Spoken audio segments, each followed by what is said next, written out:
आणि जशी जशी ती घटिका जवळ यायला लागली, समर्थ एकटक त्या रामाकडे पाहायला लागले.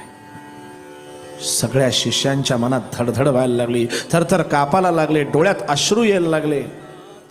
आणि 3 वेळा समर्थांनी राम नामाचा प्रचंड असा मोठा गजर केला, जो आसमंत खेळून गेला.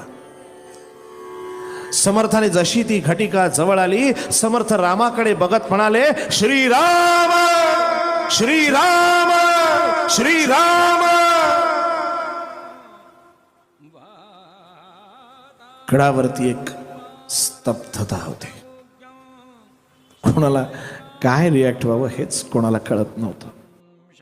सगळे फक्त एकमेकांकडे बघत होते की पुढे काय. थोड्या वेळाने उद्धवानं समर्थांचा बाकी शिष्यांच्या मदतीनं तो देह